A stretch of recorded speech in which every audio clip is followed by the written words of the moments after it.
What's up, guys? My name is Steph, and I have bipolar disorder type 1 with psychotic features and mixed episodes. I was diagnosed 6 years ago, but I've had this illness my entire life. So I do this channel to advocate for medication compliance. I'm a big advocate for medication, but also to help explain bipolar disorder since I spent the majority of my life undiagnosed. Help us all feel less alone, and leave a comment and thumbs up and subscribe and all that stuff that us people on YouTube pathetically ask you for every single time you watch a video. Today I want to talk about some of the misconceptions about bipolar disorder, what I wish everyone knew, what it's really like to live with bipolar disorder, and some of the challenges that we face. Number one, it is all in your mind. I received a comment the other day, and sometimes people have like the best of intentions, and you can have the best of intentions and just say something that is just like really, really hurtful to someone. And saying it's all in your head to someone with bipolar disorder is very hurtful. And it sucks because people find, so I got this comment, it was, oh, meditation is amazing. It can do wonders for your life, blah, blah, blah. Bipolar is all in your head.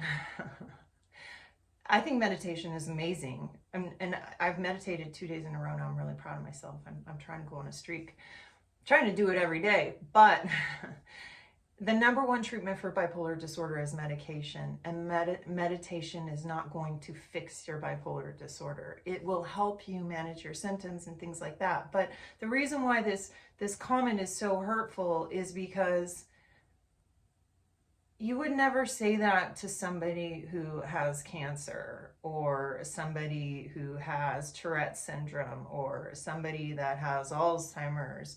You would never say to them, oh, it's all in your head, because it's a medical diagnosis. And so when you say that to someone with bipolar, you're discounting their mental illness. You're saying, hey, you don't really have a mental illness. You're just weak and don't know how to control your emotions. And we experience episodes of mania or depression, and we can't control our emotions. And we shouldn't have to feel bad for that. There are a lot of things that you can do to help with your symptoms, like meditation and exercise and things like that. But again, it's a biological illness. So it's hurtful when people say stuff like that, and it's not true. Yeah. So number two, I got another comment a couple months ago that said, what people don't realize is that people with bipolar disorder just use they really have a bad personality, and it's just bad behavior they're blaming on their mental illness. People really love to say, oh, you're blaming your bad behavior on your mental illness. And I can see how frustrating it would be for somebody on the outside trying to manage a relationship with somebody who's bipolar. So I don't want to discount that. But we are not using bipolar disorder as an excuse for our bad behavior. Do we do things that are messed up? Yes. Is it always the result of bipolar? No. But many times, or times when we're in psychosis, or times when we're in the middle of a depressive episode, or end up in a rage, those are things that we can't even control. This is, so yeah, it's not an excuse. In the Radio Killed KANYE doc that I did recently, and that one of the interviews, Freddie, the guy, said, one of the interviewees with bipolar disorder, said that he says that my mental illness does not excuse my behavior, but it does provide a reason and therefore mitigate responsibility. Meaning the bipolar disorder is the responsible one. But that's not always the case. We're not always in an episode. So we still do things that are bad like everyone else. We still make mistakes like everyone else. We're not blaming everything on our mental illness, but certain things are definitely the cause of our mental illness. Because we feel things so deeply. Number three, a lot of people think that you just have to take medication and it'll be fine. Medication is a nightmare. It is something that we have to do. We have no other choice. We have to take our medication because I said many times, if you don't adhere to treatment for bipolar disorder, you're putting your life at risk, period, because of suicide rates, because of our risky behavior when we're in psychosis. But medications can be terrifying. I've had a lot of bad experiences with medications over my life, and I've been on a really good medication for 6 years now, and I do, because all the medications have some sort of side effect. That's not necessarily true. I don't think they all have side effects. It just depends. Your body is different. The doctors don't really know what's going to work for you, so they're basically trial and error with you. So you're because everybody takes something different. So there's no like, hey, you have high blood pressure, here's your high blood pressure medicine. It's like, hey, you're bipolar, let me pick between 2,000 medications to see which one will work for you. And so yeah, and so I recently had an experience where I thought I have like a lipoma on my back, right? That I feel like I've had it my whole life, and it just like grew or something. So I have to actually see a surgeon about it, which is, the lipoma is like a collection of fat. Anyways, it's basically a lump under my skin, so another medical thing. So anyway, I thought that somehow Lamictal could be responsible for this, because I found one tiny article online that said blah, blah, blah. And I don't even know that it's legit, because I asked my doctor about it, and she said, no, that's not a side effect. If it were, there would be documented. It's been around a really long time, blah, blah, blah.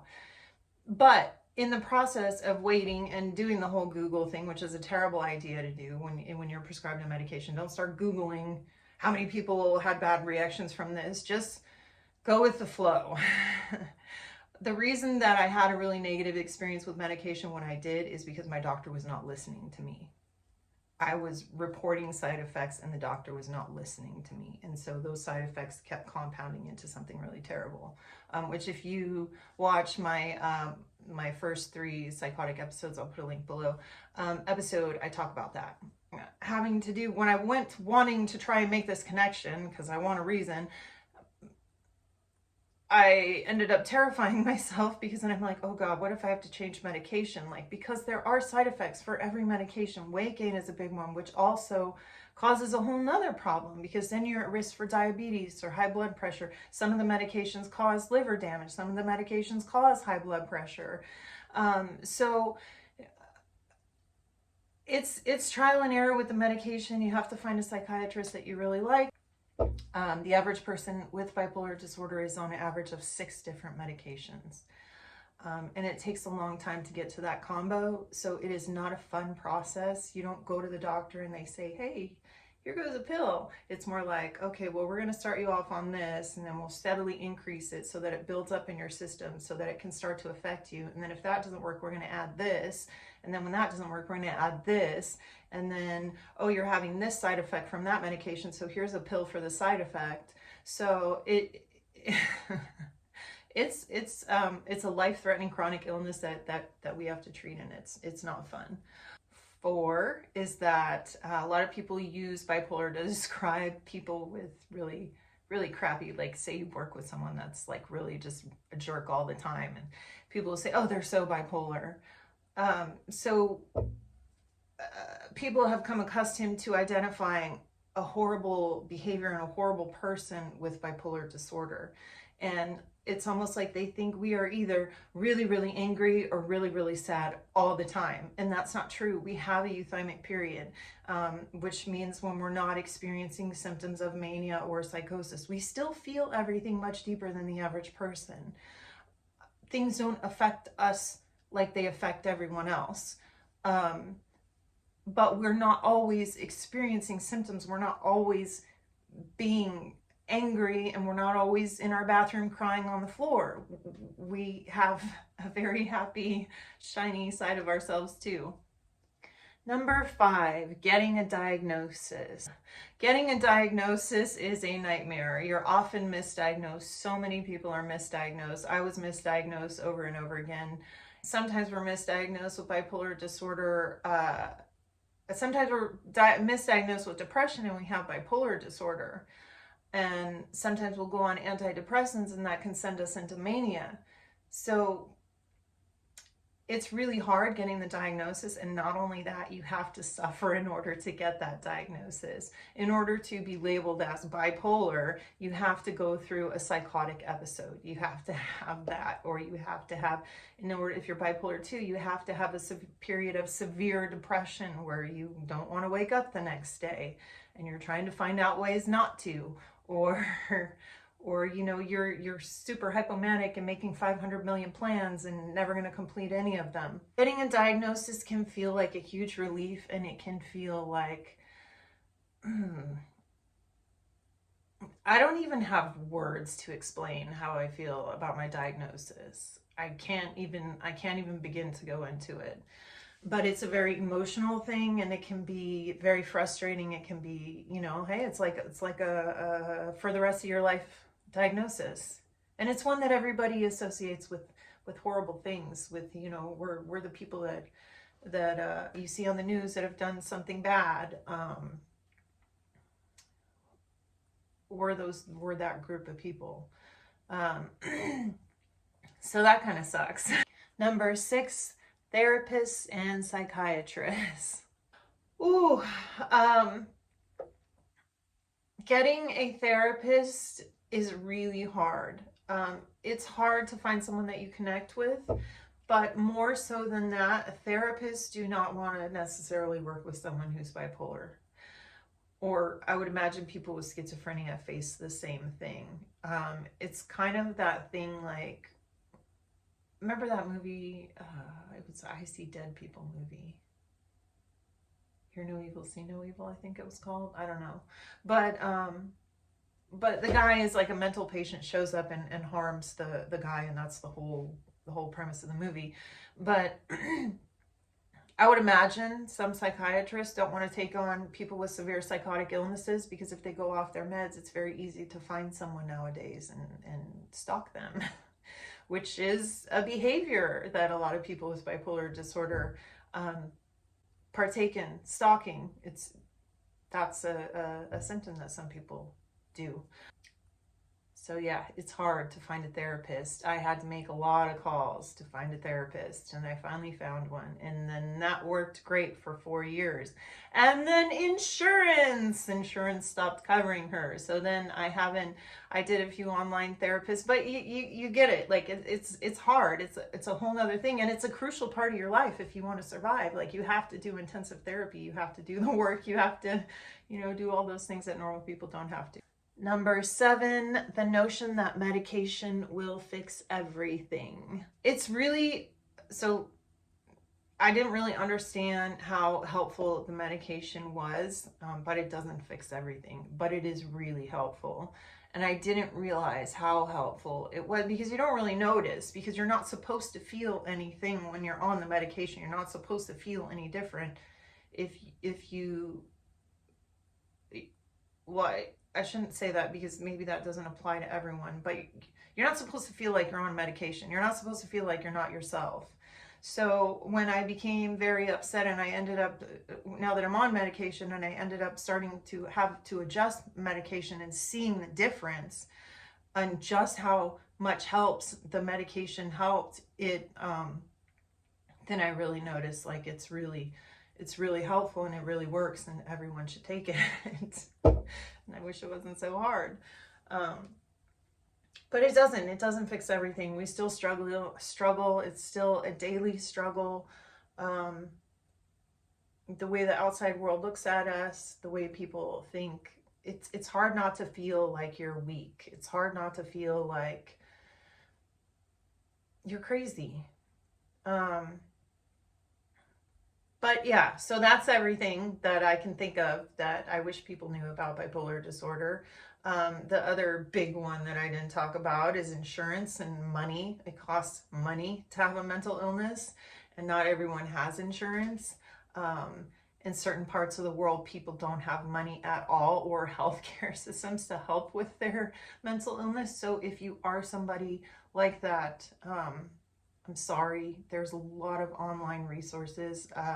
NAMI is one of them, NAMI. If you Google that, mental health, you'll be able to come up. You might be able to do some online support groups.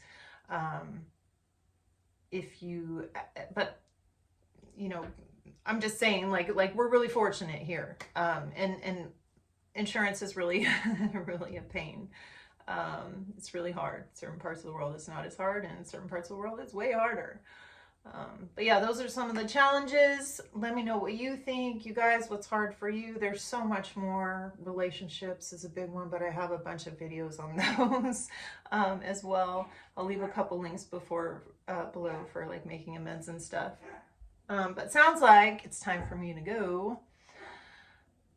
Thank you guys so much for watching. Please thumbs up and subscribe. I don't have a regular posting schedule, and I just kind of just make videos when I want to, because I have the time, but because I enjoy this. But my goal in life is to be a songwriter, so I'm trying to focus more energy on that. So yeah, so that is what's up with me. Hi Nancy Key, hi Chanel, hi anybody else that I can't remember that I'm not saying hi to. I love you guys. Thank you for watching. Bye.